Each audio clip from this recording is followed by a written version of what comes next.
Well, Paul, first of all, congratulations. Hopefully the first of very many victories for you as Bristol Rovers manager. What's your overriding emotions right now? Phew, that's how I feel. I mean, I'm delighted with the team, and I said I love their mentality today, and I thank them very much for their effort, which is a given, of course, but they listened to me, and by effort I mean they actually listened and they tried to do the things I asked them to do. It wasn't all perfect, but we looked like a team today. It was forward momentum, forward motion, and they gave everything. And I'm just delighted to have scored 4 goals. Was it much better than you'd seen in previous games? What kind of worked for you today where perhaps it hadn't in previous games? Well, forgive me, I'm not going to give all our secrets away. There's certain things that we ask of the players, but we certainly had the right mentality. And if you listen, I'll say that again, because if you think the right way, and the Bristol Rovers teams that I can always remember from when I first watched the club at Eastville when I was 10 years old through to Twerton Park, there was always a forward motion. That's what the club seemed to play like, and there was always a forward momentum, run forward, pass forward, and there was some life and vigour about the team, and I saw that today. I've been here 2 weeks, and all my narrative has been about movement and purpose, and they showed it today, and the good bits of play came off the back of it. There was certain technical bits, but I can assure you there wasn't many from me.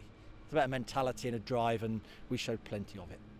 And heads could have dropped after conceding an early penalty, but heads didn't drop, and you scored 3 first half goals.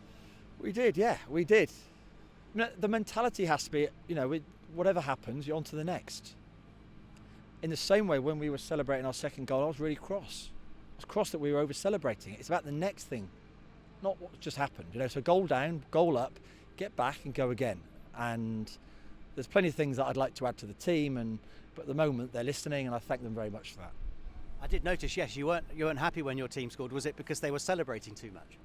It was the mentality. I get it. I was delighted we scored, and I don't want to undervalue that. Of course I don't. But 70 minutes to go. We haven't won this game yet.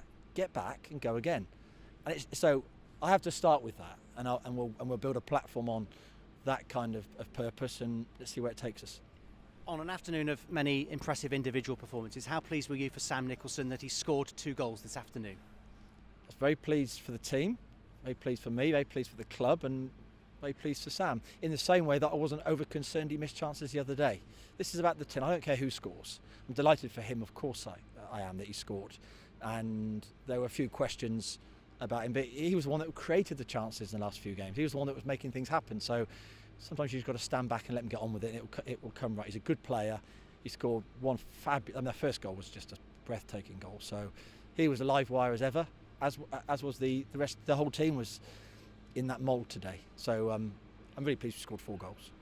I think the official stat is 23 shots on goal this afternoon. It's not quite a shoot on sight policy, but what's behind that? Where earlier this season Rovers weren't creating many shots on goal. That's not for me to say. I've been here 2 weeks and I'm asking them to go forward, and I want quality with it.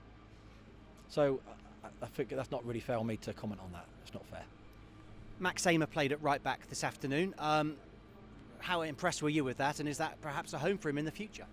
He played very, very well. I've been here 2 weeks, and you come in and in the same way you just asked me about the previous games, I've not overlooked at the previous games. I've actually looked for myself. I've identified things that they've done in training, in the games. I thought he was outstanding today. Every game's different. Every game poses a different challenge. He's a very good footballer, and he showed today that he's a good player. And we had a back four today that looked, other than the set pieces, looked pretty solid. So let's just one step at a time. Let's not get overexcited about it. He had a good game, as did everyone else. I was going to say, in the little time I've got to know you so far, you're not going to get carried away by today, but how hopeful you are? This is a start now, better things to come.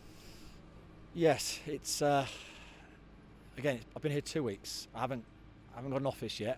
I haven't got a changing room. The players, we've got COVID restrictions.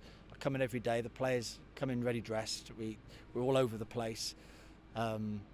We come in and play at the Memorial Ground, and people walk across the pitch and don't respect the pitch. I'm looking all across the board and thinking, I need to sort that out. I need to identify that. We need more respect for our pitches. We need more respect for the club. We need more respect and more discipline and more structure and everything else. And it's a complete mess, but I'm loving it.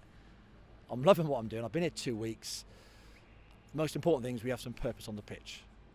The rest of it, okay, we can sort that out, and it's a pickle at the moment because of the COVID restrictions, because of our move to the new training ground. We're very kindly accommodated by the Gloucester FA.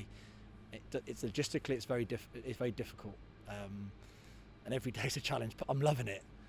2 weeks in, and let's think about next week now. Thank you. Can I just say as well, it's been a great day for us, but the last couple of days in Bristol have been pretty traumatic, especially for some one or two families who've lost people in Avonmouth. There was a Bristol City supporter that died in the explosion. So just like to add our condolences and wish everyone the very best.